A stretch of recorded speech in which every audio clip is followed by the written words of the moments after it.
I believe it's fine. I do need to see though. The audio's working.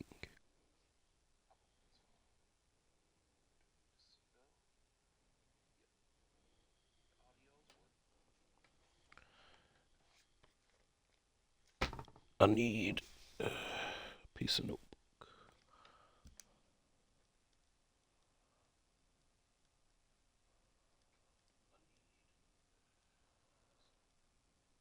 All right. Everything is working, I believe, as I keep delaying it.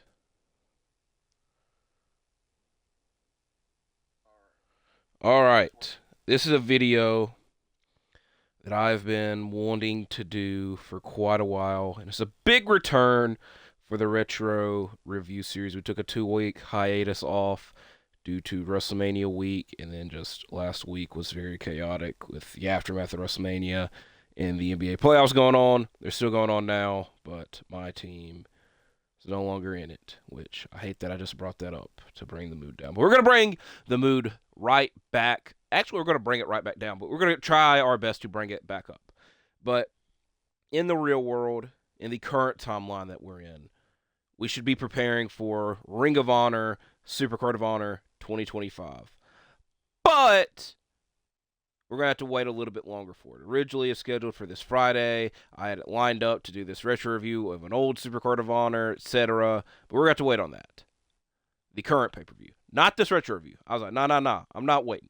I've been waiting for quite a while to do this review. I know that the show is not that old, but I have yet to discuss it on the channel. That is until now. So our return to the retro review series is reviewing Supercard of Honor 2022, the first ROH show of the Tony Khan era, and I did say that in quotations. We have a shit ton of things to go through. I'm going to try to keep it under an hour, but there are no guarantees there. We're going to go through the event itself. We're going to go through a little timeline of events that led to this, etc. So we have a lot to discuss, and we're still on Fight Forever. And this time around, it kind of makes sense because a lot of the matches and themes make sense once you see timeline wise. Regardless, again, I know the event's not that long ago, but it is one that I've been waiting to discuss because the aftermath of the event and just things that led up to the event, there's just so much to dissect and discuss. And I've covered every episode of ROH TV since Tony Khan, in the Tony Khan era, the Honor Club era, whatever the hell you want to call it. But this is kind of the predecessor to that. I did not cover Supercard of Honor 2022, Death Before Dishonor 2022, and Final Battle 2022, which, spoiler alert, those are coming in retro reviews in the near future. I'm also in the process, and one of the main reasons is I'm in the process of going through the Seth Rollins, Cody Rhodes trilogy of 2022, WrestleMania 38 Night 1, WrestleMania Backlash, and Hell in the Cell. We're going to go through another legendary trilogy of 2022 in the Briscoes versus FTR, and their first matchup of that trilogy happened on this event. Now that I've done enough, this is a long ass intro. Let's go through the timeline that set this event up.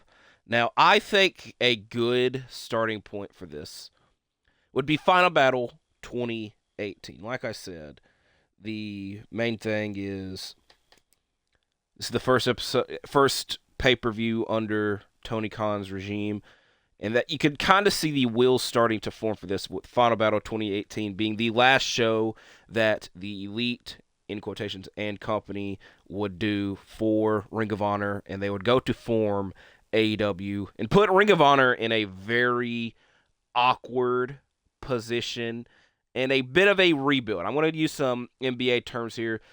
Bit of a rebuild, but with the Elite and company leaving and AEW forming a new super team, I guess, again, keeping it in NBA terms, it did open up some cap space for some new stars to come into place, like Brody King, PCO, Roosh, and Bandido, and many others.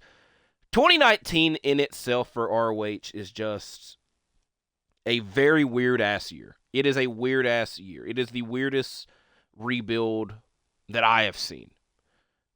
There's probably way more. But point being,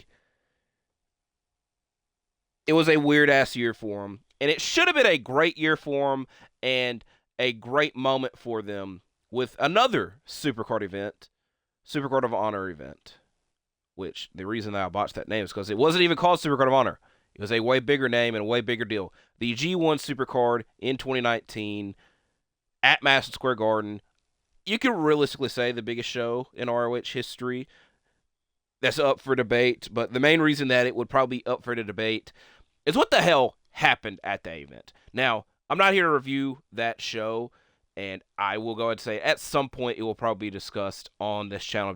It's very chaotic. It's very chaotic. But it was a show that was co-promoted with New Japan. That's where the hell the G1 part comes into play. And it was built off the backs of the Elite. And a lot of people thought that the Elite would be there, even though they were never obviously advertised for the event. And it was kind of a wink. If you notice and look at the first promotions for the event, they're nowhere to be found. Something was very telling there. But point being, a lot of people were disappointed in the ROH portion of the event, even though the New Japan stuff carried. But like I said, it was kind of the tuning out point for ROH fans, for a lot of people, and especially with AEW coming up and a lot more wrestling to watch, a lot of attention went that way. And like I said, 2019, very chaotic year for ROH, and 2020 should have been the rebound. But obviously, 2020 is one of the most chaotic years of anybody's lifetime due to the pandemic happening, and it screwed ROH over big time.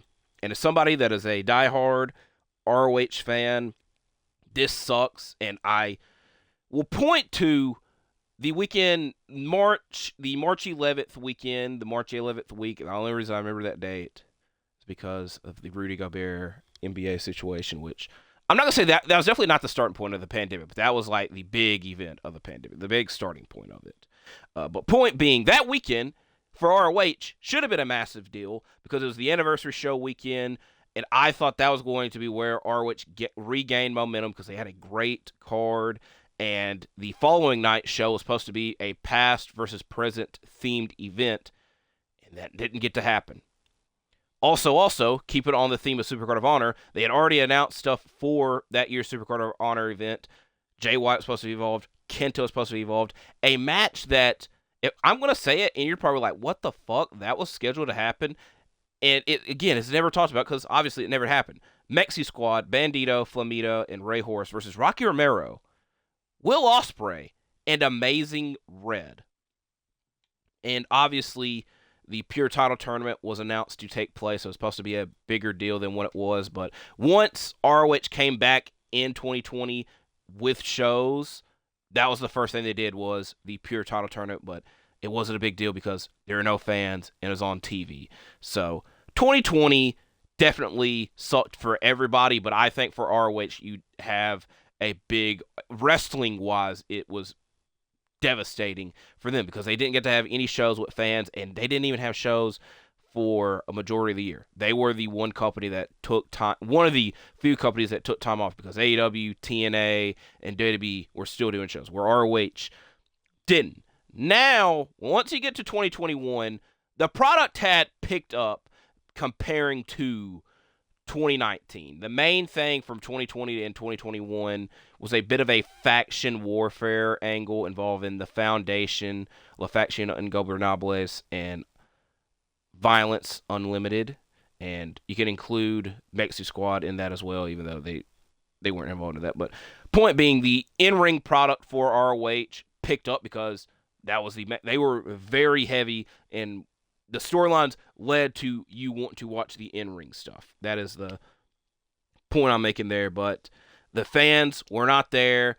They finally were able to bring fans back for shows, and they still weren't there. I hate to diss ROH, but that was kind of the case. And an end point came near at the end of 2021 with Final Battle, and it was going to be the final ROH shows. And I'm saying that in quotation because even in the lead up to it, we didn't know what the hell it meant. The main thing was, once that show ended, contracts and talent could do whatever.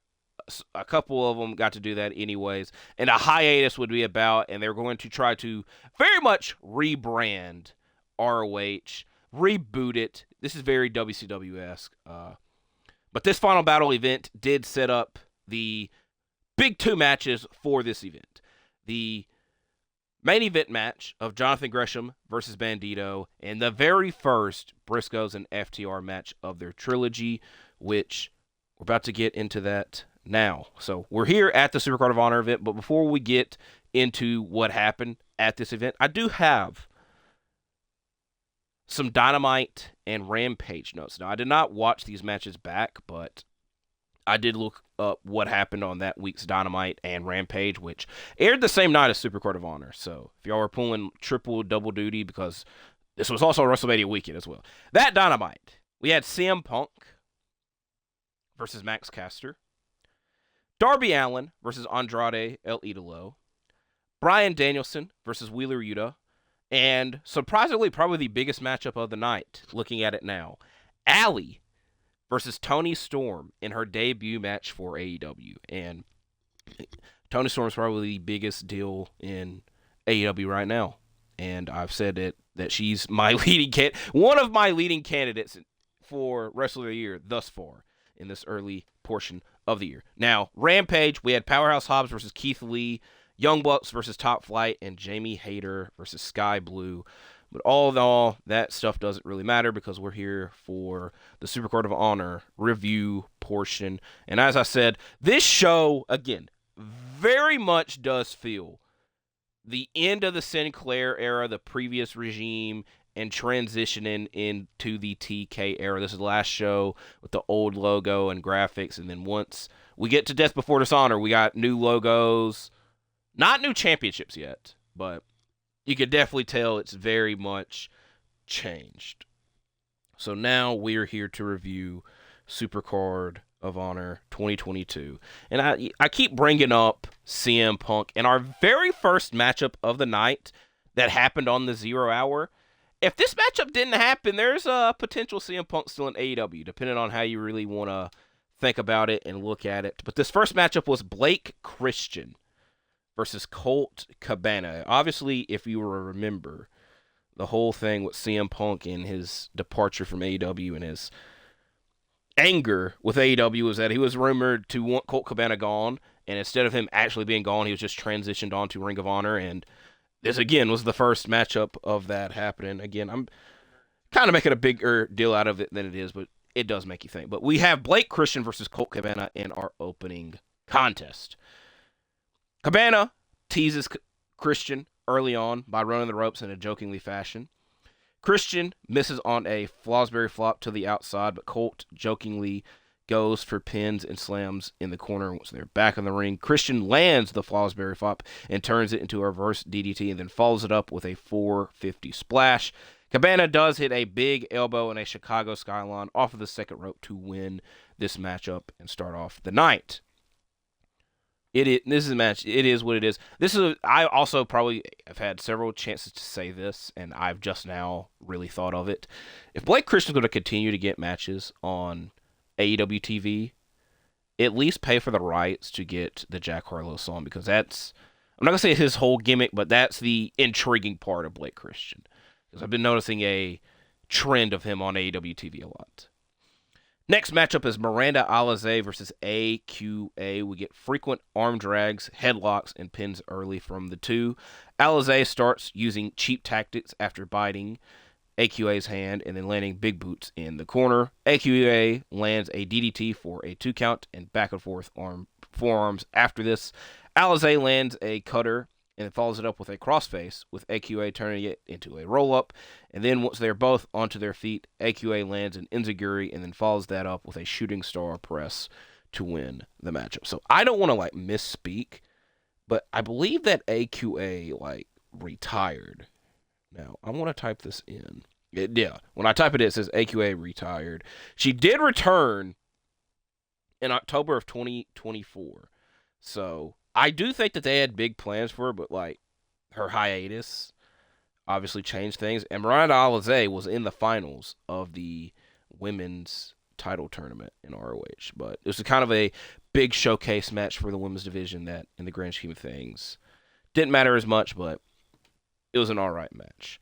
Now, again, I was stretching things with the first matchups, making a bigger deal out of it than it should. But this right here, this is not.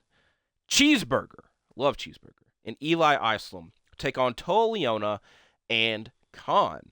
Now, what is intriguing and make a big deal about this is the first matchup for the Gates of Agony, and they are under Tully Blanchard Enterprises. Tully Blanchard was done with FTR and needed a new venture in AEW and technically Ring of Honor, and was doing so with the Tully Blanchard Enterprises. Now, what is the big deal about this?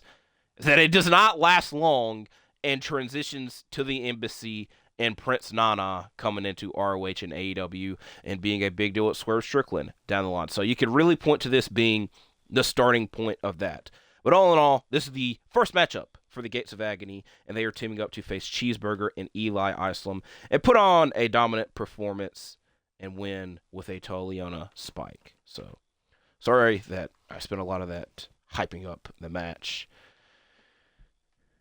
and not actually talking about the match, but it was just a one-sided affair. Now, we have our 0-hour main event.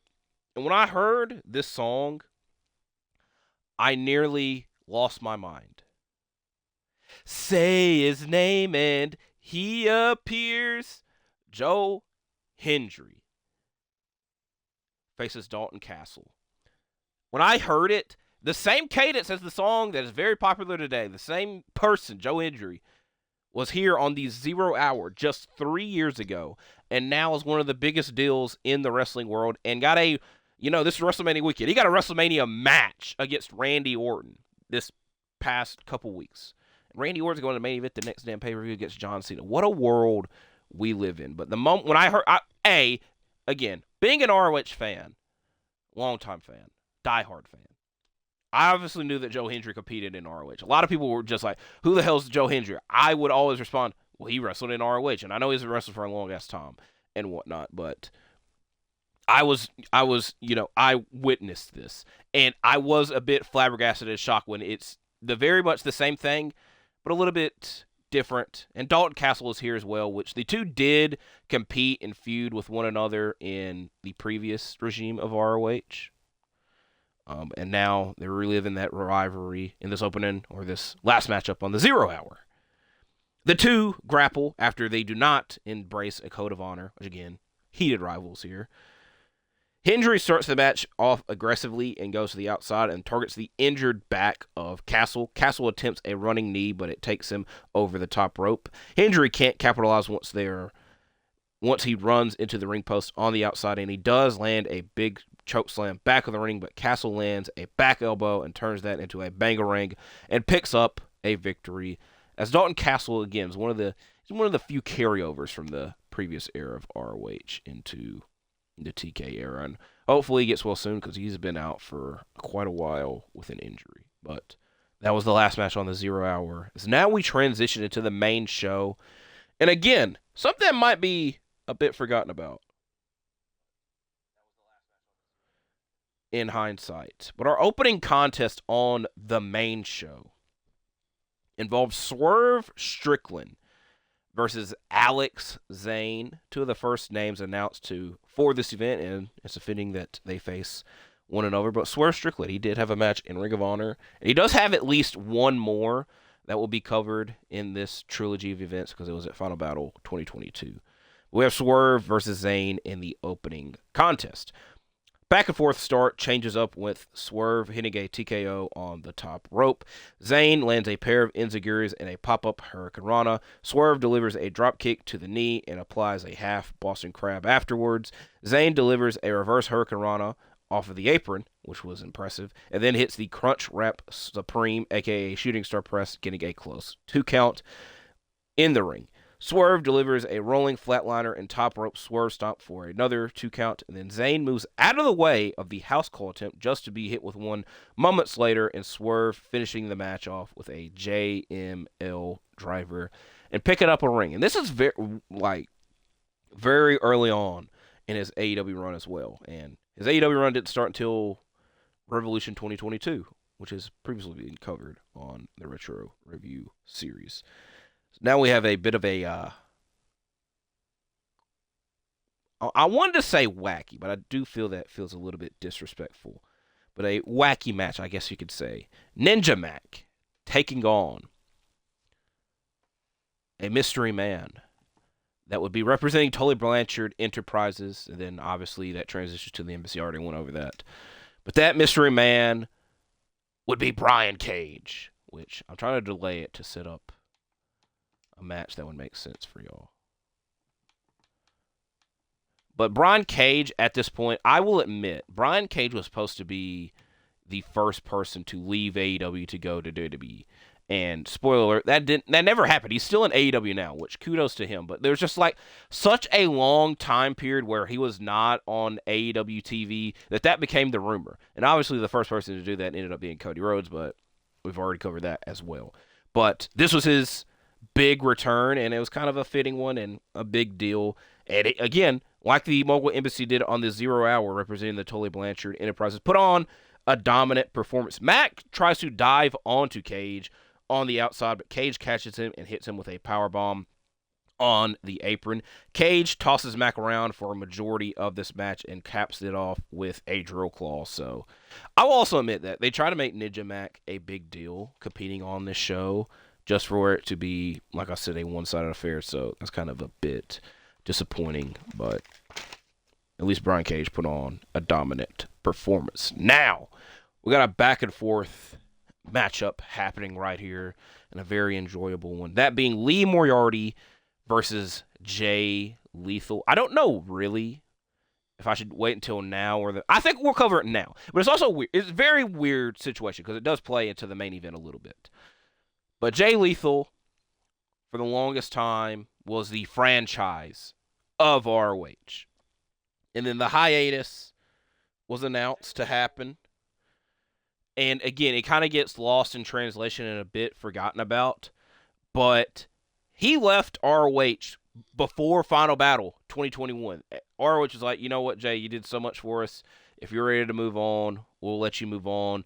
He signed with AEW just for almost immediately him having to go back to Final Battle 2021 and compete on that show. So it was a bit of a weird transition period for Jay Lethal because he was in AEW, then ROH, etc. And now he's back in ROH, etc. But this is a good matchup, a good pure matchup taking place between Lee Moriarty and Jay Lethal. And they did try to build this as like a bit of a past versus present deal. A scientific start with wrist locks and many roll-up attempts by Moriarty, and this triggers Lethal, who starts to get more aggressive and targets the knee of Lee. Lethal lands a pair of dives to the outside, but Lee lands one as well.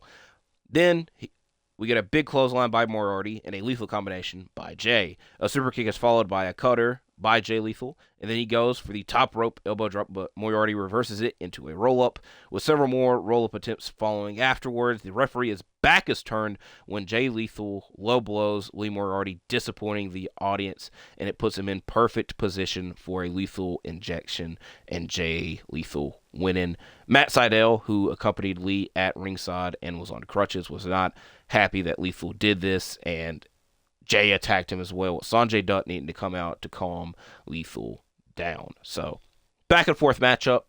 And I liked, again, I'm going to keep referencing it because it's kind of a whole theme of all this, but it was the past era of Ring of Honor versus the present era of Ring of Honor. And even to this day, Lee Moriarty has been a main player in ROH since then and is the pure champion right now. He's having a good run. So, this matchup kind of set the precedent for that to take place. As now, we have an interim title match, which AEW, this is not the first time AEW, because just months earlier, they did one for the TNT title with Dustin and Sammy, and they would obviously do one later on for the world title, but this is kind of a middle period for it. An interim women's title match with Mercedes Martinez facing Willow Nightingale. Now, there's no real build or setup to this event. It's just two talents that had previously competed in Ring of Honor before, trying to capture the Ring of Honor Women's Championship. Now, why was the interim title needed? Well, I'm not gonna say if you're a wrestling fan, you've heard the story, but I've seen dozens of YouTube videos made about this, and it's just been talked about so much that I feel that a lot of people already know about it.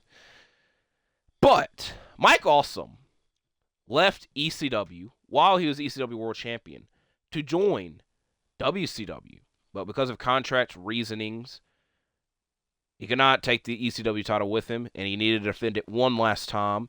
And when he did that, he defended it against Taz, who was a WWF wrestler, and Taz would ultimately win the ECW championship. Now, why the hell am I bringing this up?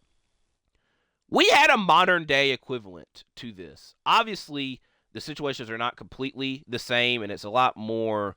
I think everybody came out of this looking like a winner and a lot more positive, where with the first one and the Mike Awesome Taz one, a lot more hatred went into it. But Roxy, who y'all might know as Roxanne Perez, was the Ring of Honor Women's World Champion. And at Final Battle 2021, she was confronted by Deonna Purrazzo, who was an Impact talent but had competed in Ring of Honor beforehand. And Roxy, who you might know as Roxanne Perez, spoiler alert, was on her way to WWE and dropped the Ring of Honor Women's Championship to Deonna Purrazzo in an Impact ring. And again, Deonna Purrazzo was an Impact talent, so we had an Impact talent beating a WWE talent. And I want to put that in quotations because I don't think she was officially signed yet, but everybody kind of knew it was happening. In an Impact ring for a Ring of Honor Championship. Now, what the hell does this have to do with this match? Deonna Purrazzo had a prior obligation on this night and could not compete on this show, so that was the need for this interim championship, but it wouldn't be too long afterwards when the title would be unified. But who would she face? Would she face Mercedes Martinez or Willow Nightingale? We are getting on to that right now. Martinez versus Nightingale. We get a big senton early from Willow while Martinez lands a pair of butterfly suplexes. Martinez keeps Willow grounded at this point, and then both start booting either one, each other while they're still on the ground. Once they're back on their feet, they have a forearm exchange. We get an air raid crash by Martinez that gets a 2 count, and a angle slam by Willow that gets a 2 count. Again, once they're on their feet, Willow hits a pounce! Period.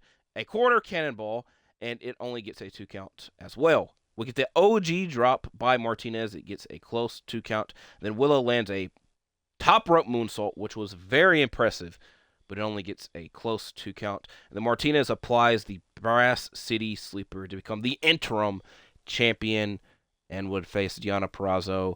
And this is going to sound a very forgotten, like, people probably should talk about this more, but a forgotten Dynamite main event, but the title match does take place, and if you want to know who wins that match, you'll have to wait a little bit longer. As now, we are here for the main match of the show. I'm trying to set it up close. Oh my goodness, that's hilarious. Bro, I can tell you this now. I very much want to call Dax freaking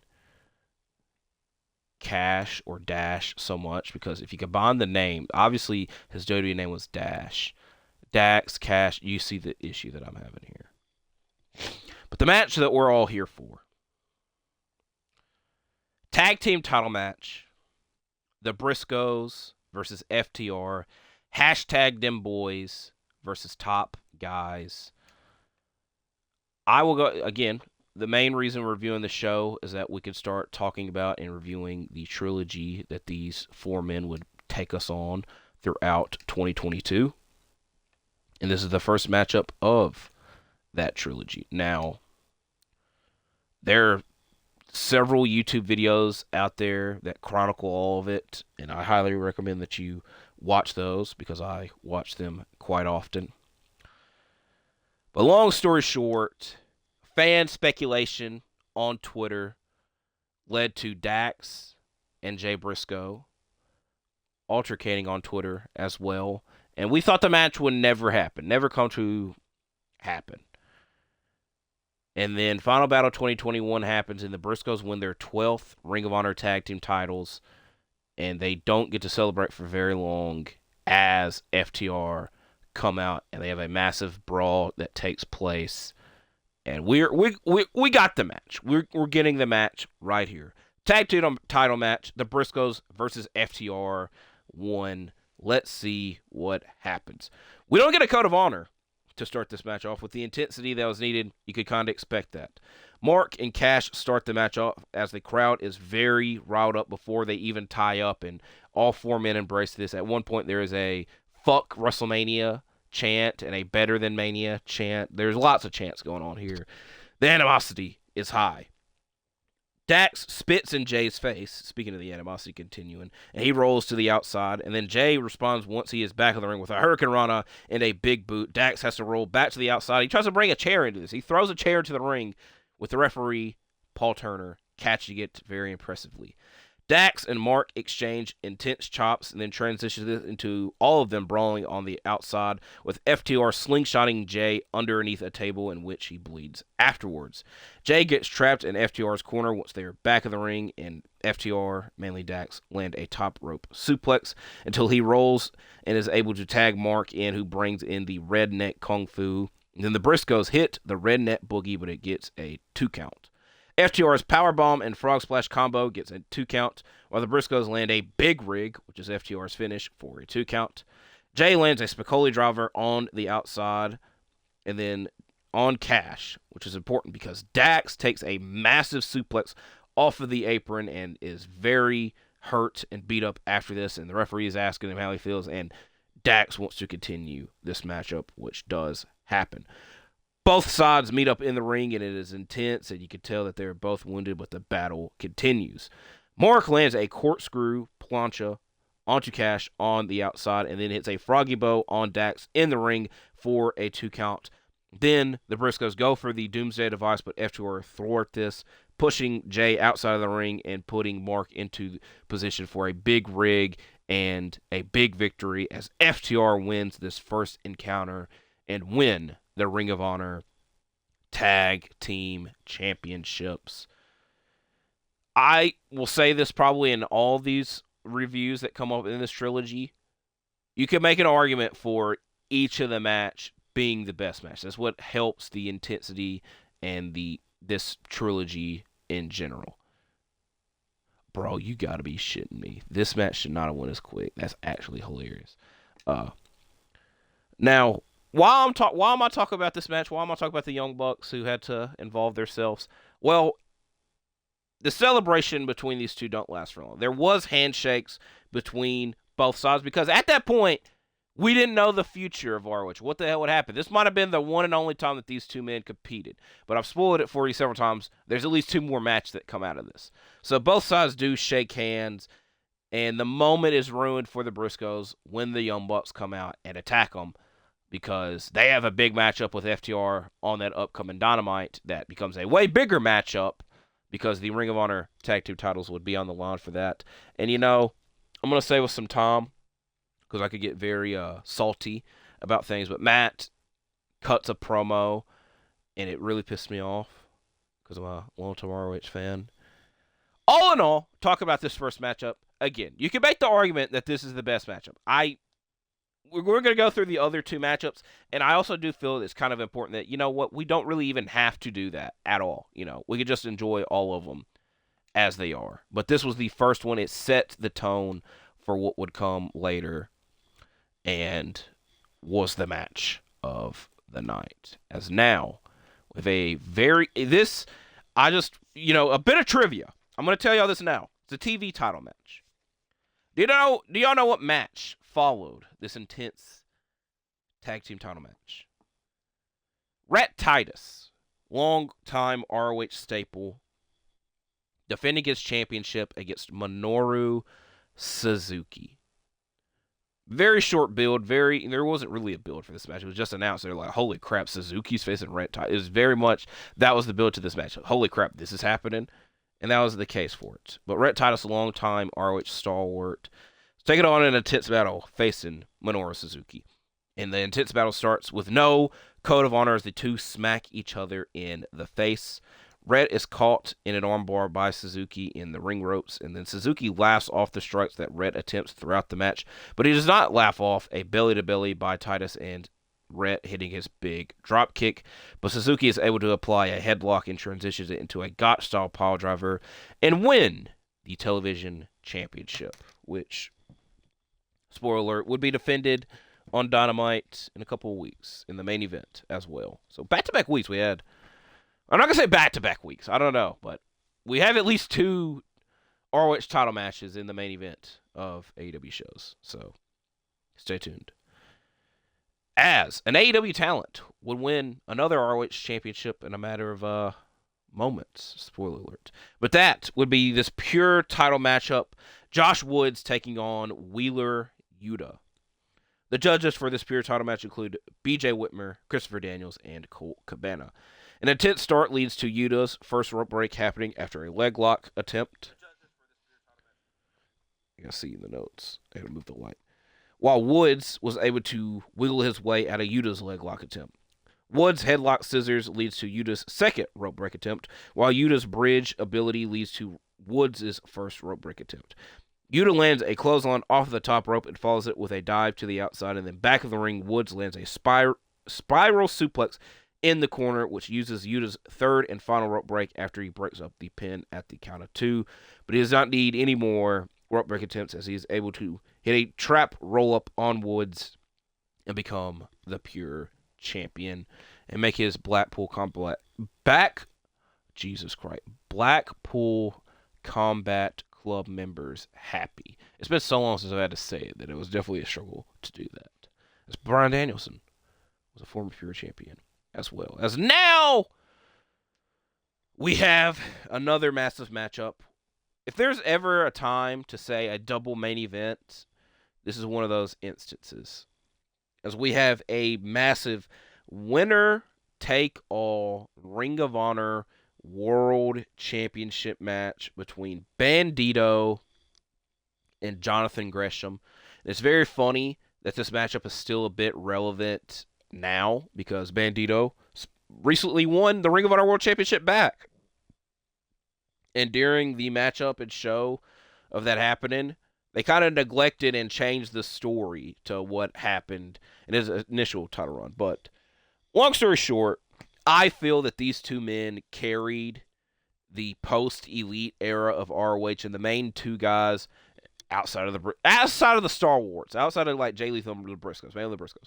But these were the 2 guys that really carried ROH and were the big deals of ROH. It was kind of fitting that these 2 men would close that era of ROH, but that got a bit delayed because Bandido got sick the week of Final Battle 2021, and Jay Lethal was needed to be the replacement. So Final Battle 2021's main event would be the real Ring of Honor World Championship, saying that in quotations.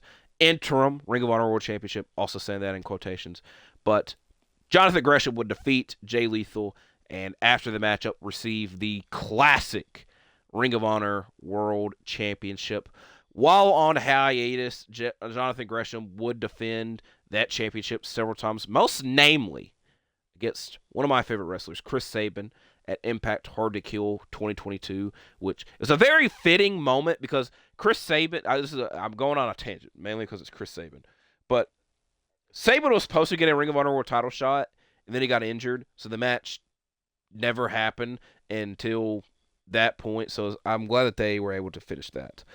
But there's another guy out there that claimed himself to be the Ring of Honor World Champion, and that was Bandido.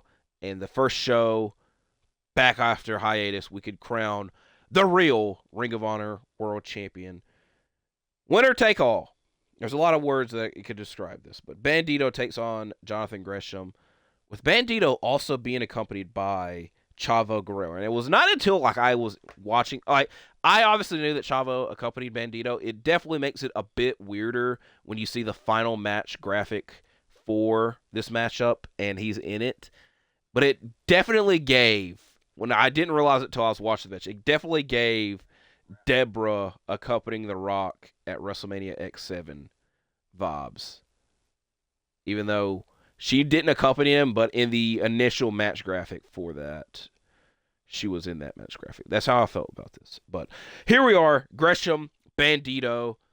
Let's start this matchup. We get a code of honor between the two, even though Chavo suggested that Bandido not do it. back and forth wrist locks mainly. Back and forth wrist locks mainly via wrist locks. Back and forth mainly wrist locks. Bandido is drop kicked to the outside, but Gresham keeps a technical approach once they're back in the ring. Bandido lands a delayed suplex that I believe he held him up for a minute, but the crowd were chanting way different. They would chant 1, 2. They would chant all the way to 10, and then I thought they were going to keep going. So I don't know how long the hell he held him up for, but it was for a long ass time. That is the best way that I could put it. Back and forth clotheslines and chops for both. Gresham applies the octopus lock with Bandido reaching the ropes, and then while in the rope, Chavo grabs at Gresham trying to distract him. This is back and forth. Pinfall changes afterwards, with Chavo hitting Gresham with the belt while the referee's back is turned, but Bandido finally tells Chavo off, which they never really told us why Chavo was accompanying Bandido, how the hell this happened. And it's also weird, Chavo's AEW tenure. He was involved with Andrade, and then that stopped. So Chavo had a very weird time in AEW, I guess we could say. But this would be the end of it. And the matchup picked up a whole lot after the referee tells him to leave. Gresham flips out of Bandido's 21-plex attempt and then turns it into a pinfall, with Bandido pushing him out of the pinfall for a dive to the outside and then quickly back of the ring, hitting an X-knee and a 21-plex for a close 2 count. Gresham hits a springboard knee in the ring with a dive to the outside, following it up. And then once they're back of the ring, Bandido is trapped into a roll-up pin by Bandido. Very similar to Wheeler Yuta in the previous matchup. And very similar to Wheeler Yuta, it leads to Gresham picking up the victory and becoming the undisputed Ring of Honor World Champion. Very good matchup. And like I said, it very much picked up after Chavo was told to leave, and I enjoyed it. And it's also a matchup that probably is not talked about a lot in AEW ROH lore because of what would follow. Now, I've said it several times that I'll be covering Death Before Dishonor and Final Battle 2022. And I have a whole lot to say about Death Before Dishonor 2022 because Gresham would hold the Ring of Honor World Championship until that event. Spoiler alert. Now, I do need to tell you what the hell happened after this match to close the show out, because it was probably the main thing that came out of this event.